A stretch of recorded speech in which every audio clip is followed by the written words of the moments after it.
So, in the previous lecture we looked at the superposition of a uniform flow with a doublet and free vortex, and what we saw was that this superposition gives us situation or a scenario of flow past a circular cylinder, which also brings in with itself a certain value of the lift force, something which we have not quantified yet, but we will do it very soon. Now, in today's lecture I would look at another superposition problem, but this time we look at superposition of a source and a uniform flow, and this is quite an interesting case and also something which helps to understand how superposition typically works in recreating complex flows. So, let us look at this situation. We will start with this idea. So, we look at superposition of a source, single source and a uniform flow.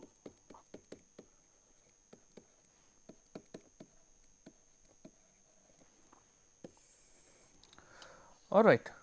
Now, let me first draw the schematic of what this problem would look like, and then we will discuss this before we go on to actual solution. So, what I am saying is, in this case consider that we have a uniform flow which has a velocity u and it is aligned along the x axis, okay, where this is x, this is y, and we also have a source which is located at the origin. Okay. So, say this is a source, let me represent the source by a different color. So, we have a source here which is of strength plus m. Okay. There is a source which is located right at the origin. The question that I am asking now is, what is the resulting flow field and also the representative surface over which the resulting flow pattern can be expected. Very similar to what we did for superposition of uniform flow, doublet and free vortex, we saw there that the resulting shape, representative surface, is actually a circular cylinder. Okay. So, now recall what the definition of a source is, right. Source is something which is giving out fluid radially, right, in all directions. So, I could say that this source is one here which is giving out fluid in all directions, and let me just draw a few arrows just to show that it is flow coming out of that location, moving in all directions. And as we go far away or further away, I would say, we can expect that the velocities will be decreasing, where the length of the arrows that I am drawing are representing the decrease in the velocity. Now, notice that we have a uniform flow coming in from the left, which is going from left to right, and we have a source at the origin which is radiating flow in all directions. Since the source flow field, which I am going to write as u r, let us say source, okay, this is supposed to be inversely proportional to distance from the origin. This we have already derived, but just to reiterate, this is what the velocity field of a source looks like, and of course, there is no angular component of velocity, u theta is 0 for a source. We can expect that along this line, which let us draw by a red color here, along this line there would be some point where the incoming flow velocity will get equal to the source velocity, such that the two components add to 0 at a given location. So, let me say that is a point S for now. Okay. This is a point where the two components, where the two contributions basically, we have contribution from the uniform flow and we have contribution from the source, these two become equal and opposite. Alright. So, at this point S, we can say the two velocities cancel each other. So, two velocities cancel each other. So, this is an important point, we will come back to this, but for now I think what I am trying to do is to give you some physical insight on what lies ahead. As we will see, this point S will be the stagnation point for this scenario. So, let us go ahead, let us start our analytical analysis, and so let us write the complex potential for this flow, which is f of z, which will be u times z plus m by 2 pi log of z, and let me add a constant c. Okay. This constant I am adding, this is a constant which I am adding just for convenience, and I will show you what that convenience is very soon.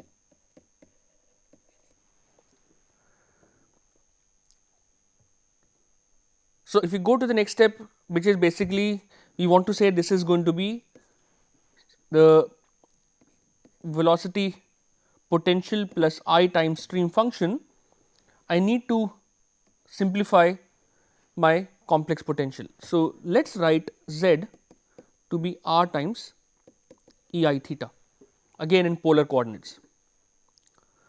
So, we will get f of z to be m by 2 pi log of r E I theta plus u r E I theta plus c, which I am sure now that you have been listening to all these lectures, you now know how I will proceed from here. We will write this as m by 2 pi log r plus I m theta by 2 pi plus we can write this as u r cosine theta plus iota sine theta plus this number c.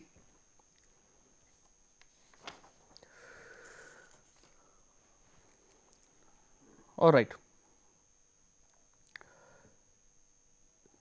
Now, as I said, just based on pure intuition that there would be a point along the negative x axis where the velocities of the source and the uniform flow will cancel each other, that I said is point S, right.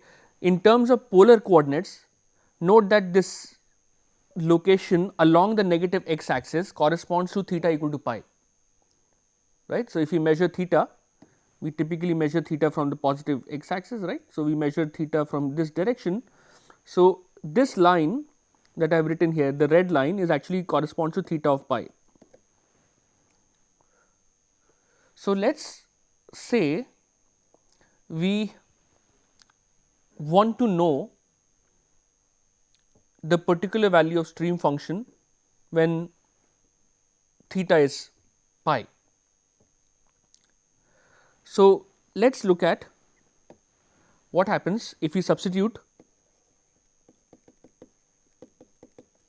theta equal to pi in f of z, but the distance is any general distance. Okay. So, we could write f, maybe now I can say this as r, but theta equal to pi to be m by 2 pi, we will have log of r plus, now when you put theta to be pi, we will get I m by 2 plus, note that when I put theta to be pi, I will get cosine theta to be minus 1. So, we will write here this as minus u r, and sine theta or sine pi will actually be 0. So, I do not get anything from there, plus c. Okay. More importantly, note that this is the real part, this, and let me say real, okay, RE means real. This is the real part and this part is the imaginary part, and we have not said anything about C. But I know that the real part of this expression should be equal to phi, the imaginary part should be equal to psi. As it is, if there was no C, I can easily see that on theta equal to pi, psi cannot be 0 if C was not there, right, if C was for instance not there. But since C is there, that convenience that I wanted to show you is this, that if I could choose, if I choose C to be minus I m by 2, then I can say psi will be 0, right, on theta equal to pi, and then we can see that this will become sort of the genesis for a surface. Okay, we will get a surface across which there would be no fluid flow.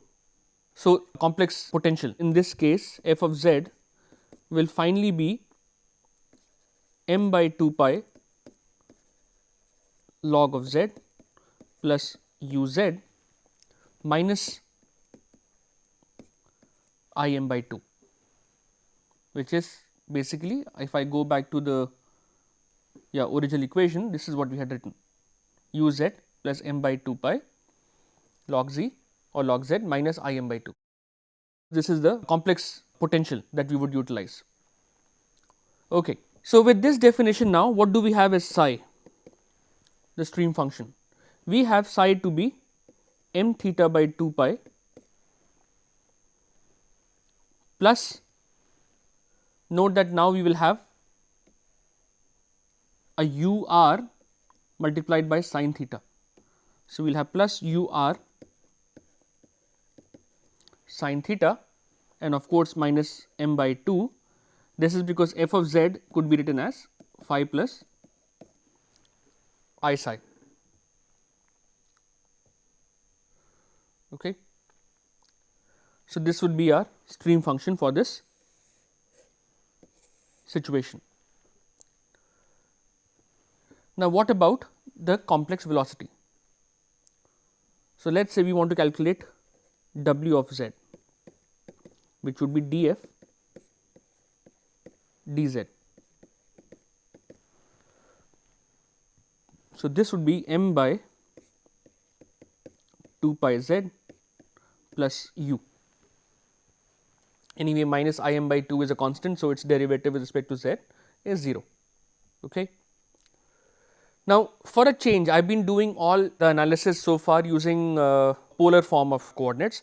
Let us choose in this case Cartesian coordinates, and then what I will also do is I will sort of mix and match. You will see it becomes sometimes convenient to keep both coordinate systems in mind.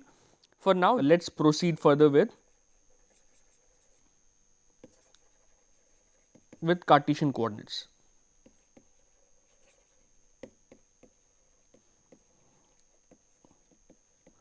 Which means I would represent z as x plus I y. And you will see that it's actually it also comes with a lot of experience, but you will see that some coordinates, as I have been saying, some form of coordinates become more convenient to be applied in certain problems, then the other type become more adaptable for some other problems. We have been looking mostly at flows which have some radial or some angular feature which enabled us to write them in polar form, but now in this case we can also write it in using Cartesian coordinates.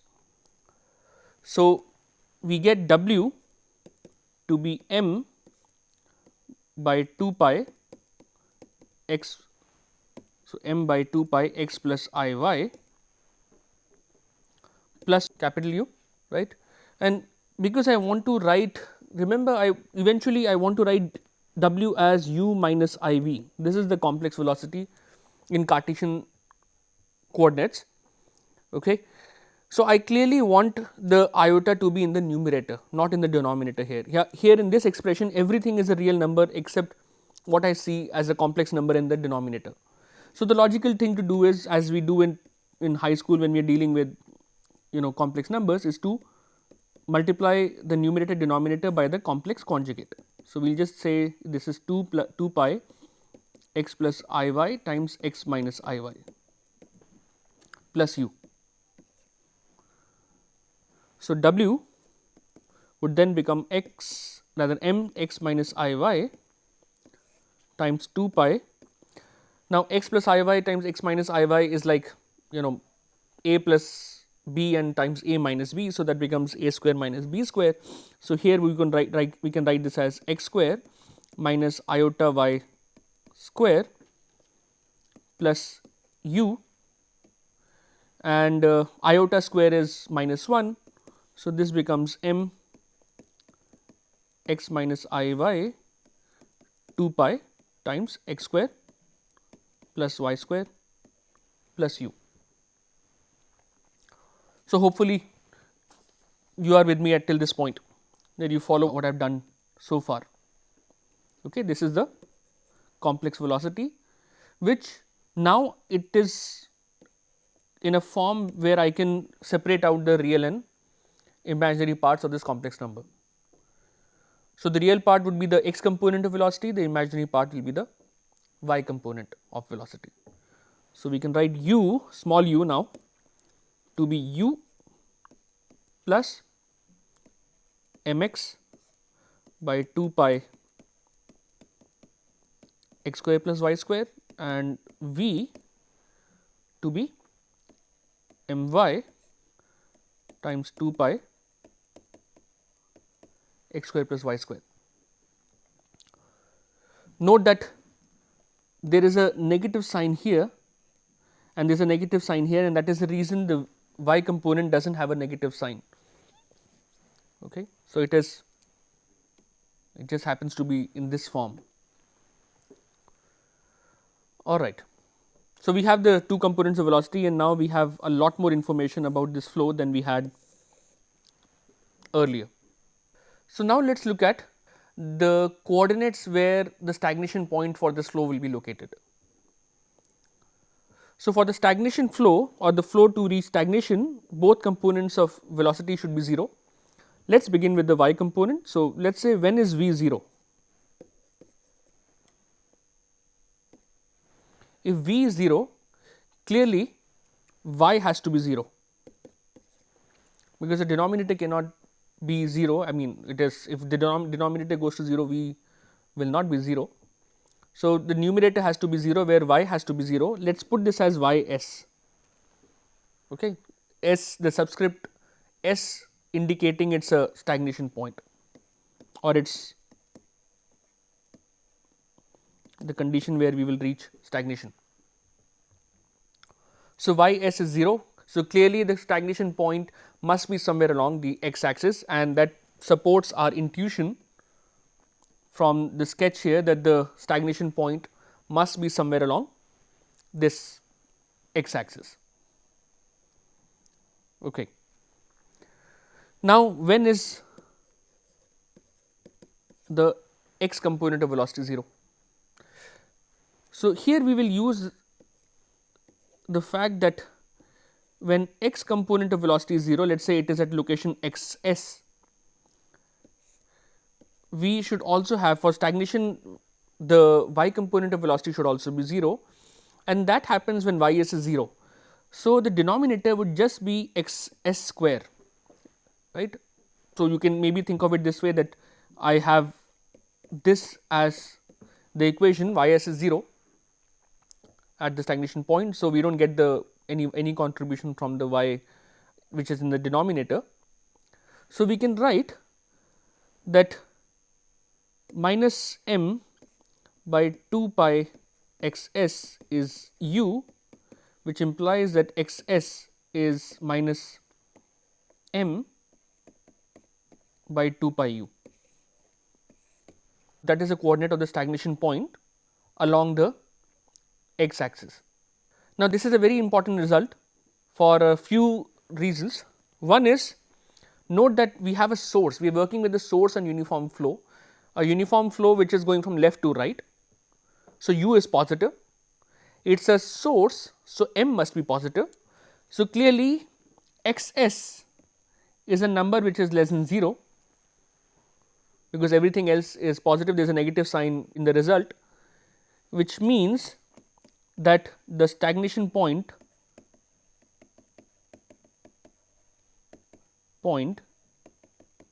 is to the left of the origin.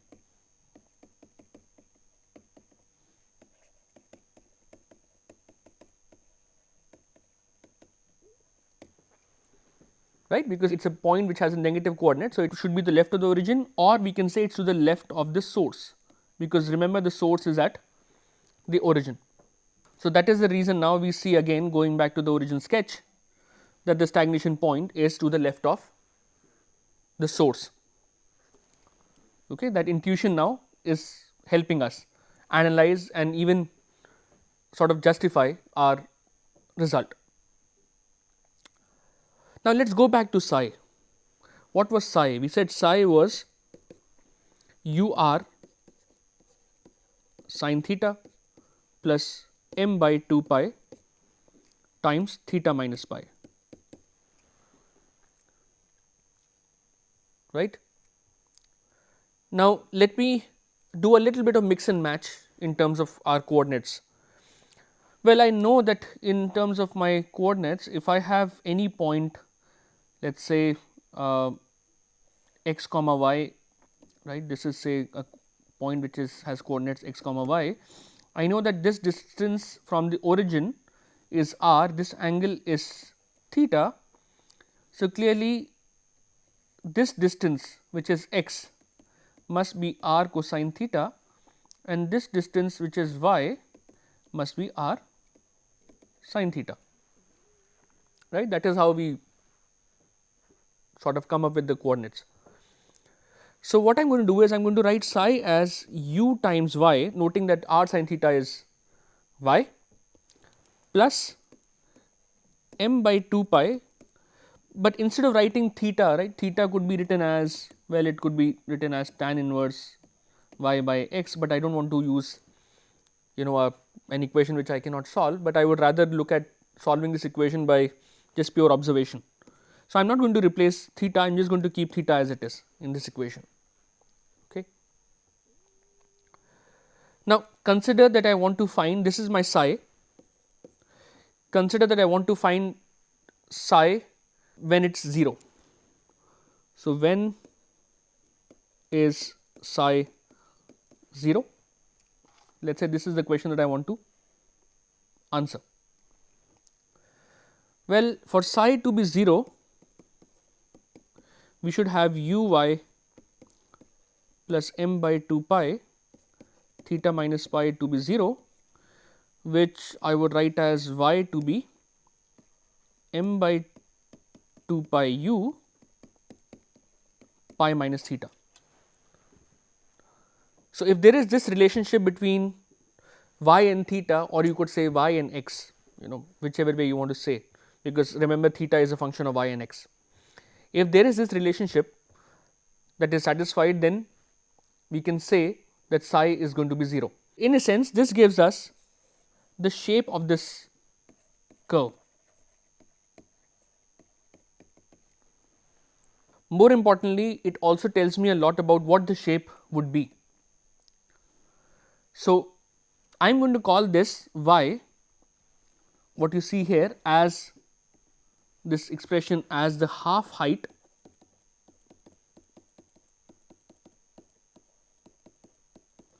of the solid body which this curve represents.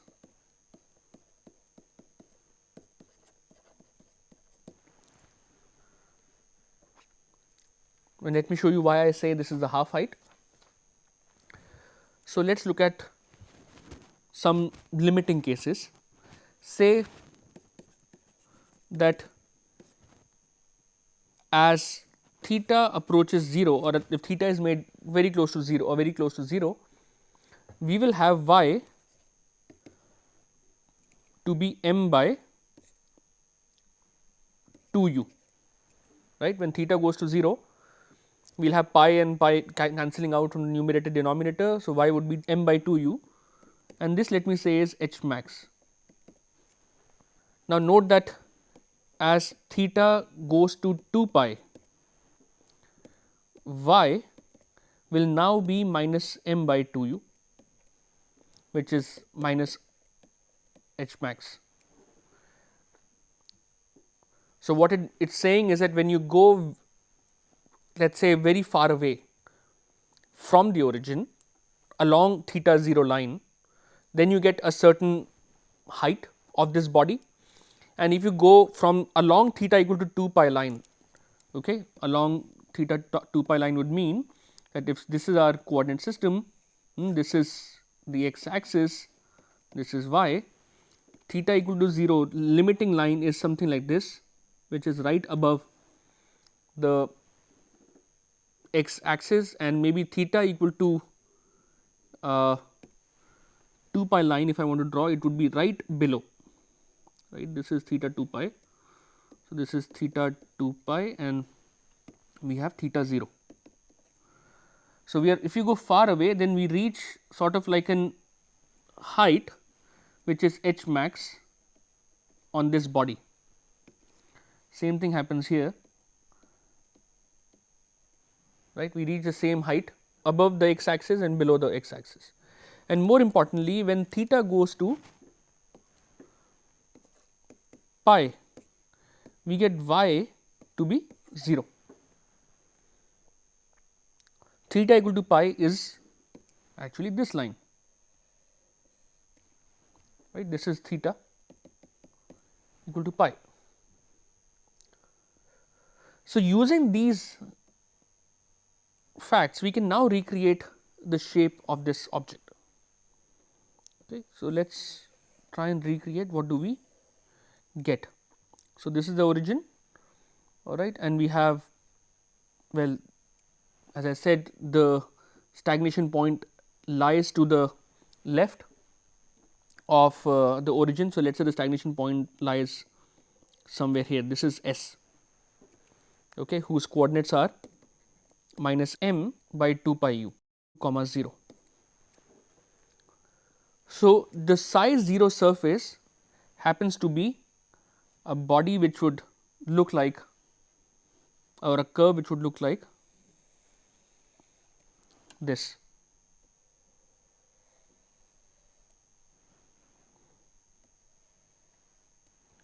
Okay. It should actually be symmetric about the x and about the x equal to 0 axis, but my sketch maybe did not do justice to it. So, let me try again, something of that type, and either way this would be the maximum height which happens when you go far away from the origin. Okay. So, as x goes to infinity, we will have y or modulus y go to h max, where y is the distance we are measuring from, say, the x equal to 0 axis. So, this is the psi 0 streamline.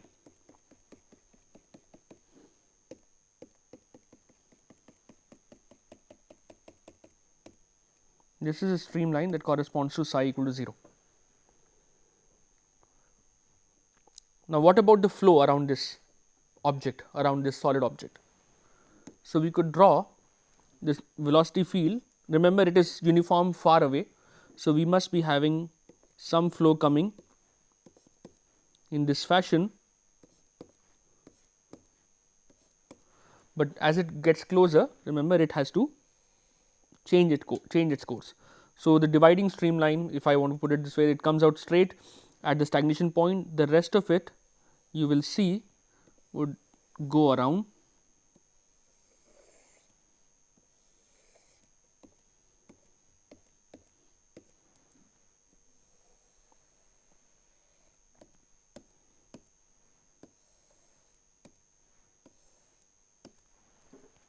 something of this type. This would be the flow pattern that we would see around this object. More importantly, this is outside the stream, of course, outside this psi 0 streamline. What happens inside? Remember, there is a source at the origin. So, internally the flow pattern is also something which is very interesting. What we would see is a flow pattern which would look like the following.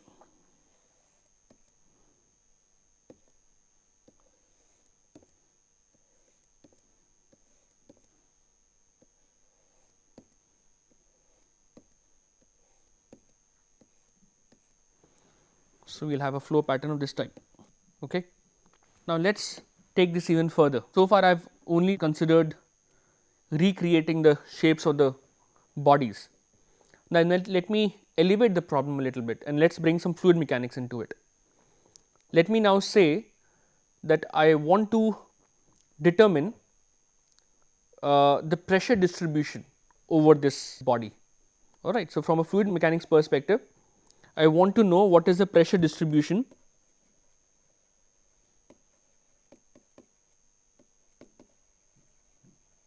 on the surface which is given by psi equal to 0 line. Okay. The surface corresponding to psi equal to 0. Now, for this, since we are dealing with irrotational flows, we can use the Bernoulli's equation.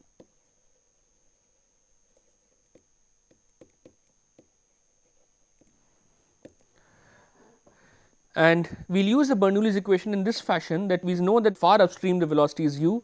Let us say the pressure there is P infinity, far away from the origin. So, I can apply the Bernoulli equation from far upstream to near the body. So, we can say P infinity plus half rho u square, and neglecting of course the potential energy contributions, we can say P infinity plus half rho u square would be constant anywhere in this flow, which would also be P plus half rho u square plus v square, where u and v are velocities say near the solid obstacle. Okay.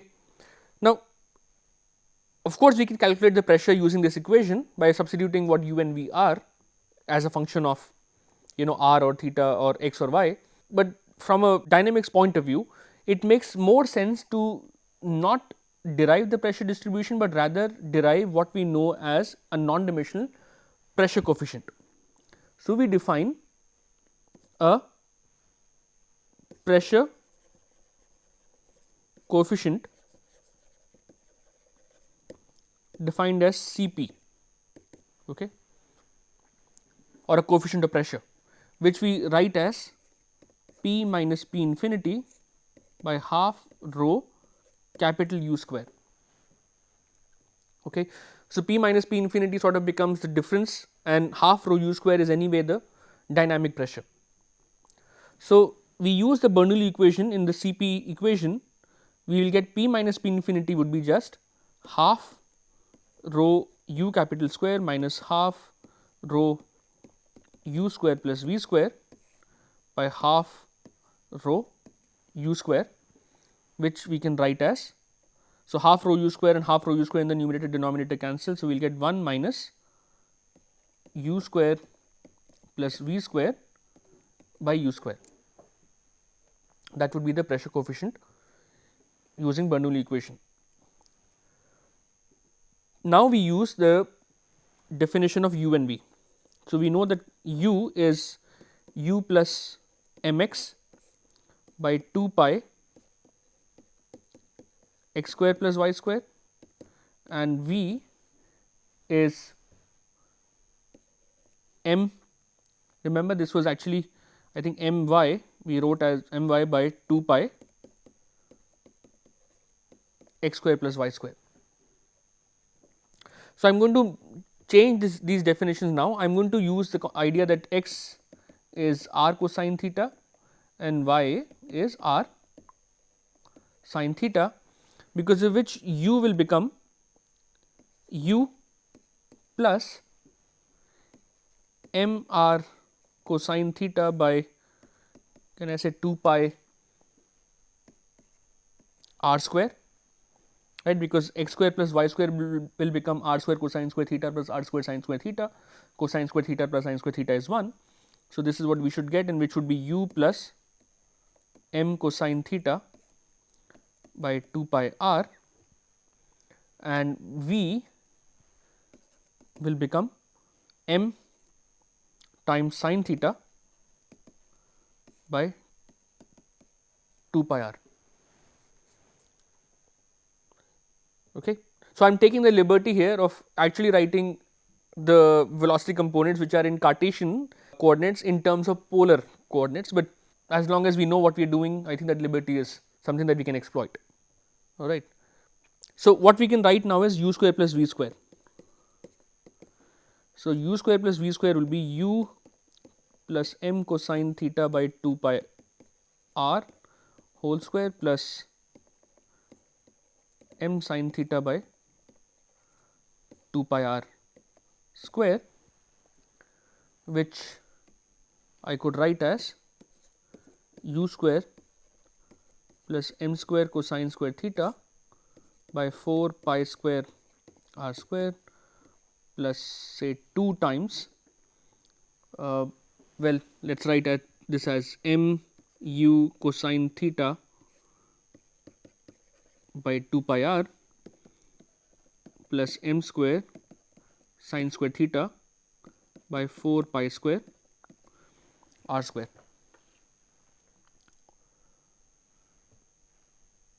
Okay.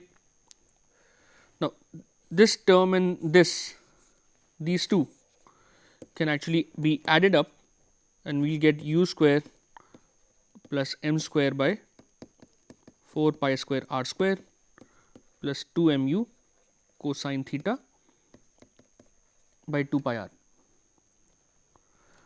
So, this now brings it the velocity magnitude square to be in an easy form.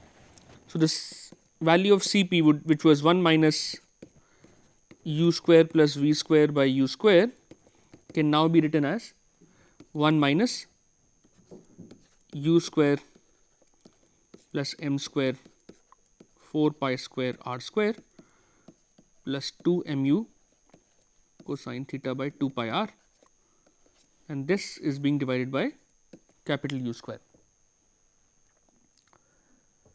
Now, do you notice that if I open up the brackets and sort of divide the numerator denominator, this u square and this u square will actually cancel each other, it will give me 1, and that would subtract from the existing 1, right. So, we can write this as minus m square by 4 pi square r square u square, and then we will have a minus 2 m. Well, there is a u in the numerator, there is a u squared in the denominator. So, I can just say this is 2 m cosine theta by 2 pi r u. That is the definition of the pressure coefficient in this problem. So, it looks like a complicated expression, but again we can do a lot more if we know what we are looking for. Well, let me prove to you something first, and then I'll explain what I was doing. Okay, let's first look for let's ask this question first, that is there a location where Cp could be 0? Okay. So, the question I am asking is there a location would mean physical point or particular coordinate where Cp is 0. Okay. So, for Cp to be 0, we should have whatever appeared on the right side of Cp somehow adding to 0. So, let us try this. Of course, see there is a we could write this as minus m by 2 pi r, and maybe u also, if I can bring out, we will have m by 2 pi r u, okay, and we will have here the next one will be 2 cosine theta, right. I just pulled out m by 2 pi r u as a common factor from both terms. So, what we should have is whatever appears now on the screen. So, this is a common factor. So, well, if this had to go to 0, I am not concerned about this is anyway not equal to 0. So, clearly 2 cosine theta should be minus m by 2 pi r u, which means that r cosine theta is minus m by 4 pi, can I say 4 pi u, right.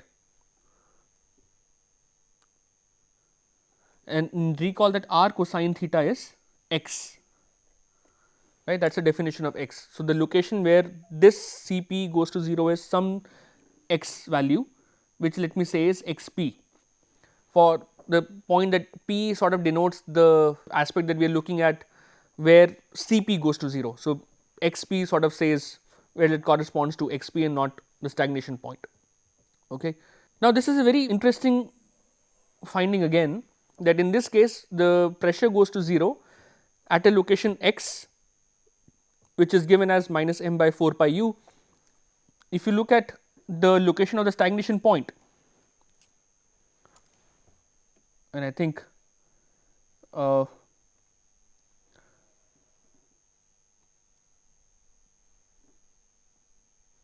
probably there is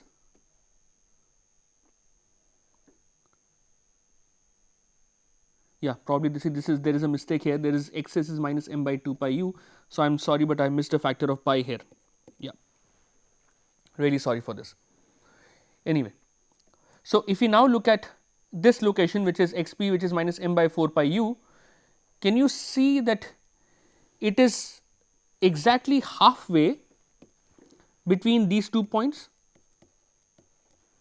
So, this is a point which is corresponds to, let us say I am going to say this is point P, which has coordinates of minus m by 4 pi u comma 0. So, this is the somewhere along this line or at this point the pressure goes to 0. Basically, this is the coordinate at which pressure on the psi 0 boundary will go to 0, okay. And this point P is exactly halfway between the stagnation point and the origin. So, let me just draw this again for better understanding now. So, we have the x axis, okay. Say this is point S, this is point say O, all right, and we have point P here exactly midway, and the body shape looks something like this. Let me just draw the upper half, the lower half I am sure you can figure out on your own now. So, what I am saying is that if I look at the pressure distribution or the C p value, okay, which I am going to draw by a different color. So,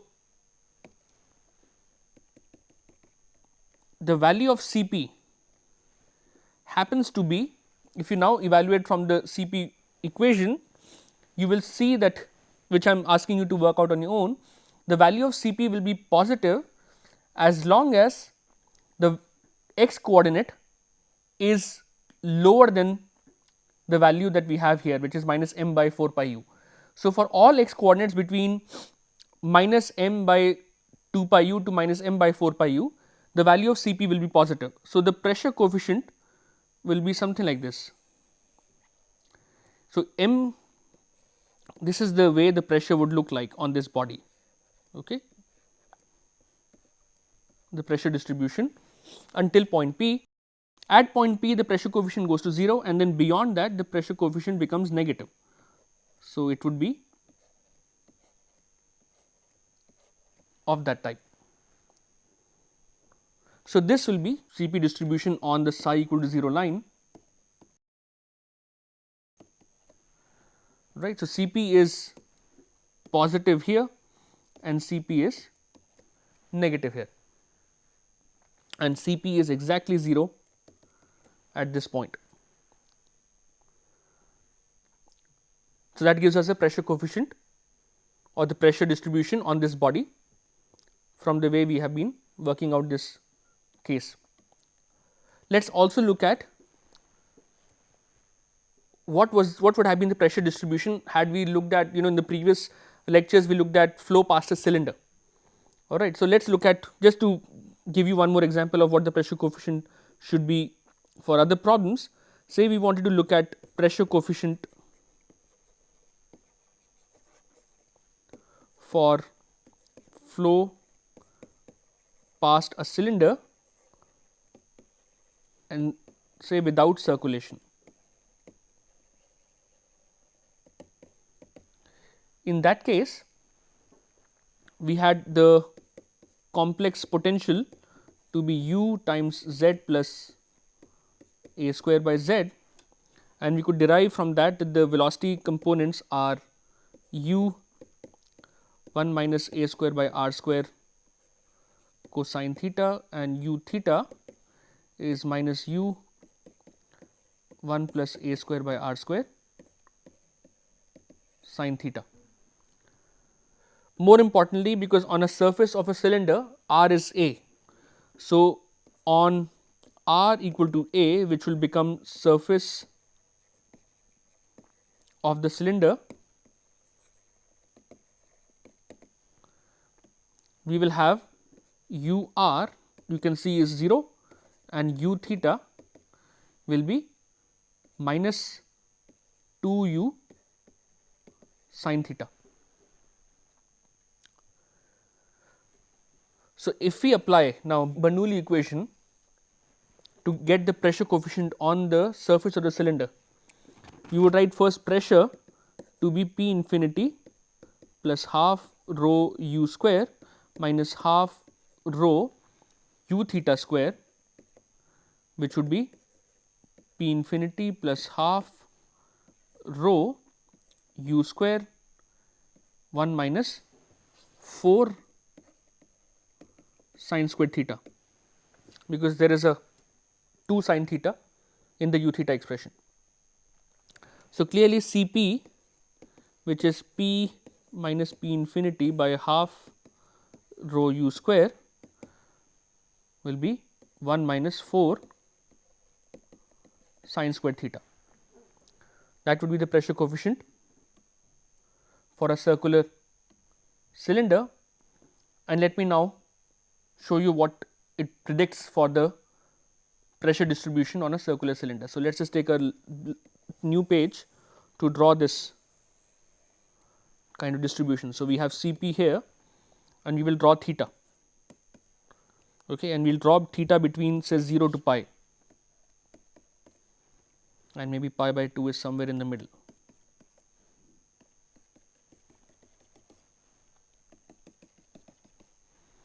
Okay. And you can see that since Cp is 1 minus 4 sine square theta, what are the maximum and minimum values of Cp? So, clearly sine square theta is always a positive number. So, sine square theta can only be between 0 and 1. That means Cp can only be between 1 and minus 3, right. 1 when sine square theta is 0, and it will be minus 3 when sine square theta is 1. So, we will have this scale going from say minus 3 to 1, right. So, when theta is 0, Cp is 1. So, we will have a curve which would look like this, and when theta goes to pi by 2, we will have Cp going to be minus 3. So, we will have this type of change, and then again when theta goes to pi, Cp will be its maximum value. So, 1. This is Cp that we calculate from this ideal flow analysis. Okay. And of course, from between pi and 2 pi, it is now easy that it would be the same thing repeating itself. That is the reason I have not drawn for the entire cylinder, but only the upper half. Quite this, so this kind of pressure distribution works out very well for low values of theta for real situations.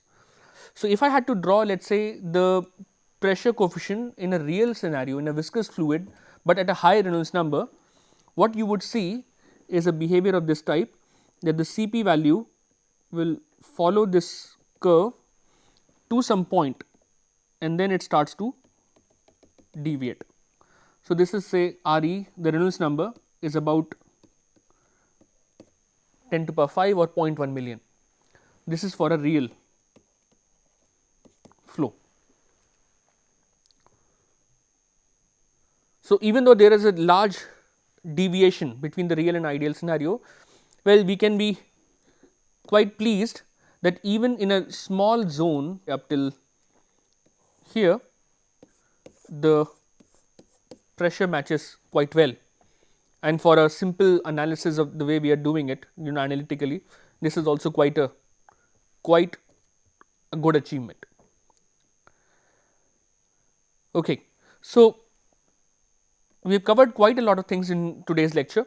We will see that this is one example of how we can use superposition to do much more complex analysis or much more fruitful analysis, and from here on we will move on to a few more examples of superposition.